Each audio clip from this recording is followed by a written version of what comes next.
يا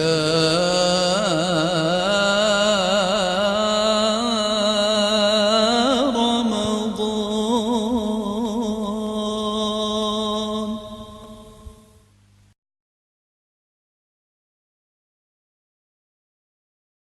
بسم الله الرحمن الرحيم. الحمد لله رب العالمين، والصلاة والسلام على سيدنا محمد وعلى آله وصحبه أجمعين. Assalamu alaykum. Dünyanın her qaysı jaylardaki Uyghur qarindaşlarım, sizlarga Allah'ın salamı bolsun. Vatanımız Şarq Türkistan'a en tez fursatda erkinlik bolsun. Zalimlerinin zindallarida inravatkan aşu qarindaşlarımızga pat yakında erkinlik bolsun. Zulüm çekivatkan barlık dünyadaki bulup mu Şarq Türkistan'daki qarindaşlarımızın üstüden zulümnün kötürülüp ketişigini nasip qilsin. Sil bizni şu zulümnün kötürülüş üçün sebepçilerden qilsin.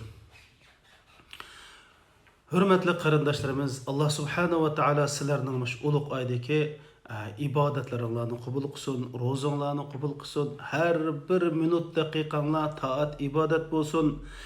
Ahiretdeki ornunla cennetil firdevsi bolsun. Muhammed sallallahu aleyhi ve sellem hoşnanlar bolsun.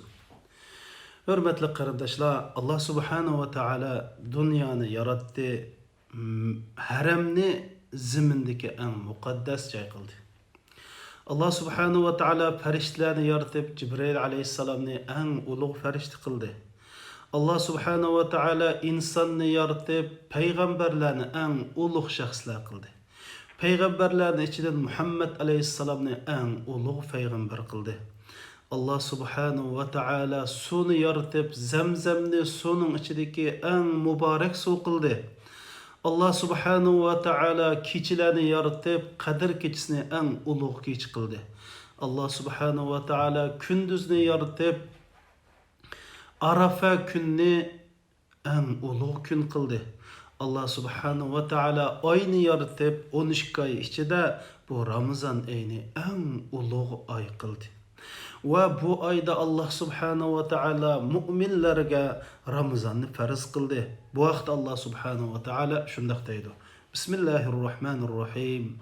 Ya eyyuhellezine amanu kutiba aleykumus-siyam kema kutiba alellezine min qablikum la'allakum tattaqun. Ey Allah'a iman etgan Müslümanlar. Sizlerge burunqilarga farz qilingandek roza farz qilindi, sizlerning taqvodor bo'lishinglar uchun. Demek Allah Subhanahu ve Taala mush oyda bizga rozani farz qildi. Roza degan gap farscha gap bo'lib, buning arabchasi as-sawm, as-siyam deyildi. Ya'ni Uyg'urchada cheklanish degan bo'ldi. Bizni Allah Subhanahu ve Taala razı bo'lmaydigan ishlardan cheklaydi. Yani bir musulmon bir kunda yani suhurluq yeb ta kechgacha iftor qilg'ichilik yemek içmekten ve jinsiy turmushdan cheklanadi. Shuning bilan birga bu cheklanish buning bilan to'xtab qolmay, axloqqa yetmaydigan har qanday gap so'z, ish harakatlardan cheklanish ham Ramazonning taqozosi. Qarindoshlar, nima uchun Allah Subhanahu ve Taala bu rozani bizga farz qildi? Allah Subhanahu ve Taala aslida bu bizning ibodatimizga muhtoj emas. Biz shariatni, dinni yaxshi tushunsak, islomni yaxshi tushunsak, biz buyurilgan ishlarning hammasi bizning manfaatimiz uchun qilingan. Shuningga Imom Shofiy rahmatullohi alayh ibodatning hammasi musulmonlarning manfaati uchun xizmat qildi degan. Şeriat ulamolarimi şeriat demek musulmonlarning manfaati demek, şeriat demek o'zaro mehribonlik demek, şeriat demek mutlaq adolat demek, şeriat demek mutlaq hikmet demek, yani donolik demek degan. Endi bu Allah Subhanahu ve Taala bizga Ramazonni farz qilib, bu Ramazonga anayti katta ajr berdiganligini dedi. Kullu amali ibn Adam lehu illa siyam ve ana ajzi bih. Bütün savablı işlerga insanga savab berildi. Amma ma rozaga Allah Subhanahu ve Taala men üzem ajr beriman dedi. Nima uchun degan vaqtida Bu rozani qarindoshlarimiz inson faqat Alloh rizoligi uchun tutadi. Qanday desanglar, masalan, bir inson hech kim ko'maydigan yerda Alloh halol qilgan yemekni yemaydi. Allah halal qilgan ichimlikni ichmaydi. Hech kim ko'msin qilmaydi. Nima uchun desa, men Alloh uchun roza tutganlik uchun buni qilmaydi. Ya'ni bu roza faqat Alloh rizoligi uchun xolis bo'lgan ibodat bo'lganlikdan va bu nihoyat katta ibodat bo'lganlikdan, bu ibodatning bizning hayotimizda nihoyat muhim roli bo'lganlikdan Alloh subhanahu va taolo bu rozaning savobini men beraman dedi. Hamda qarindoshlarimiz roza tutish faqat yemak, ichmak va jinsiy turmushni tark etishlan bo'lib qolmasdan, balki sizlar bizni tarbiyalash eng muhim maqsad qilingan. İslamning birinchi maqsadi insonni qulluqdan qutqizish qarindoshlar. Ya'ni insonni erkin yashatish. Faqat Allohga banda bo'lish. İnsanның insonga banda bo'lishdan qutqizish. İnsanның shahvatning, havoyi havasning quli bo'lidan qutqizish. Chunki inson Ramazonda o'zining nafsi bilan kurash qildi. Shundoq pishg'irim issiqlarda usab ketsa, suv ichmaydi. Qo'saqlar ichib, oshqozonlari choplashib ketsa-mu, tamoq yemaydi. Nima uchun? Nafsi bilan kurash qildi. Nafsining qullugidan o'zining ruhini qutqizdi. Chunki hammamiz bilamiz, nurg'un insonlar o'zi his qilib, his qilmay nafsining quli bo'ladi, qo'saqning quli bo'ladi, mol dunyoning quli bo'ladi, kiyim-kechakning, oltin tillaning quli bo'ladi. Rasul akram sallallohu alayhi va sallam hadis sharifda ta'isa abdud dinar, ta'isa abdud dirham, ta'isa abdul khamis. Mal-mulkning quli bo'lgan bechora nima degan bechora, qo'saqning quli bo'lgan nima degan bechora, kiyim-kechakning quli bo'lgan nima degan bechora, ya'ni mol dunyoning quli bo'lgan odam nima degan bechora degan. Nurg'unlarimiz havoyi havisimizning quli. Ko'nglimiz nemin tassa shuni qilamiz. Bu ish xatomi, to'g'rimi, Allohning shariatiga uyg'unmi, uyg'un emasmi? Buning bilan hisoblashib o'ltamaymiz. Ramazon mana bizni bu nafsining qullugidan qutqizdi.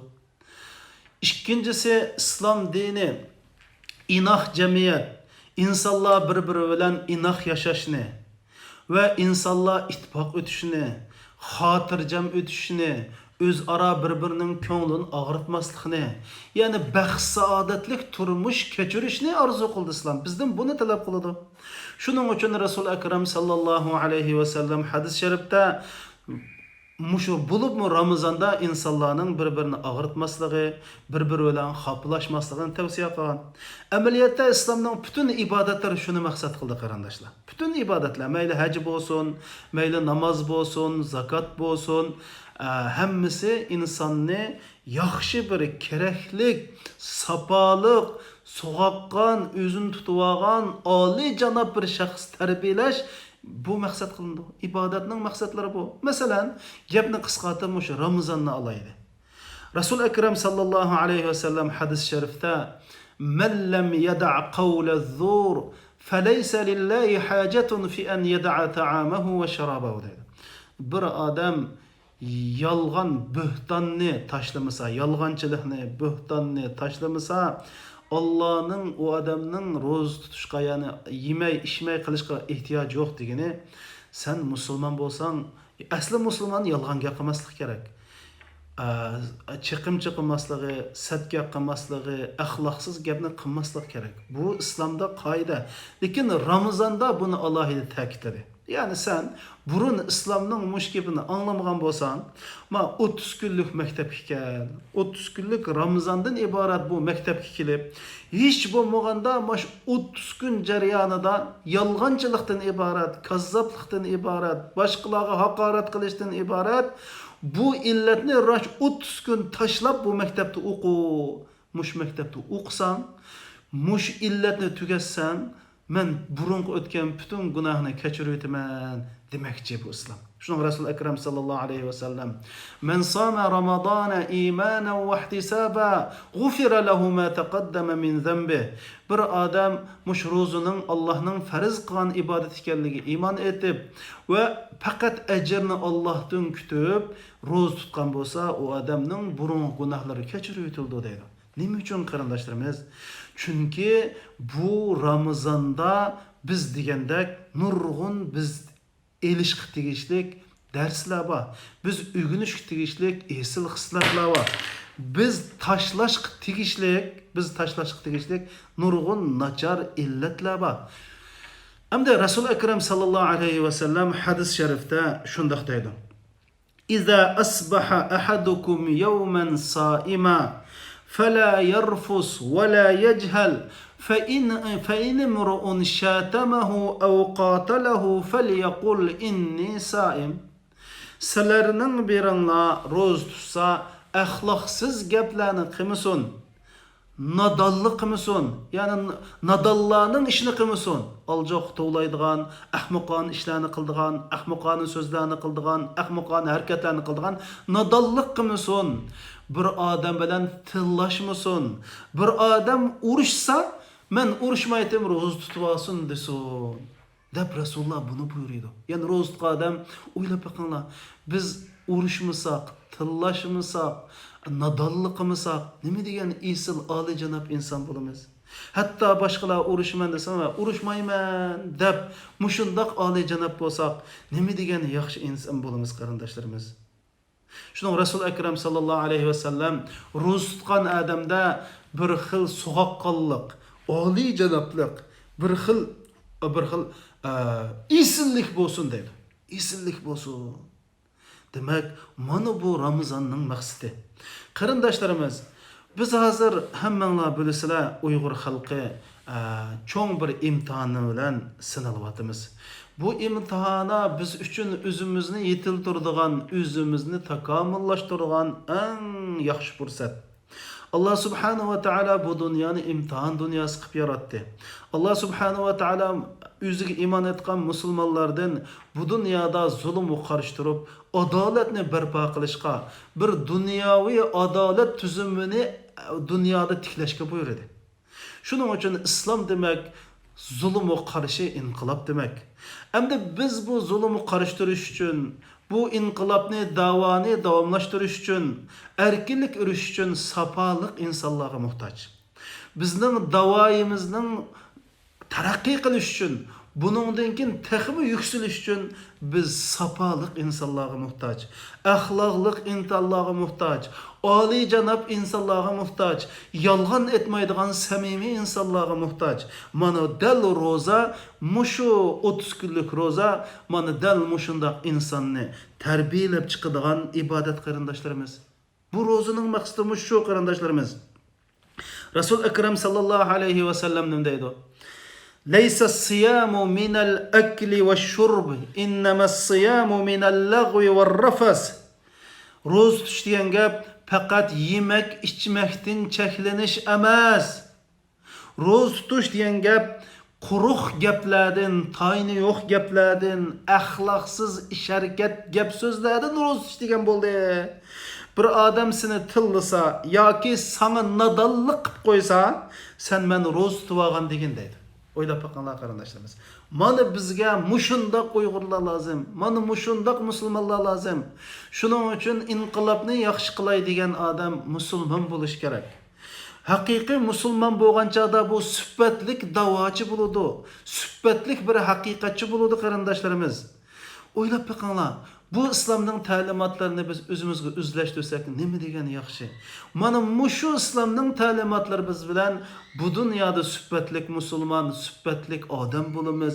Mushu hayot dunyoda baxtli yashaymiz. Oxirat Alloh subhanahu va taolaning mukofotiga erishimiz.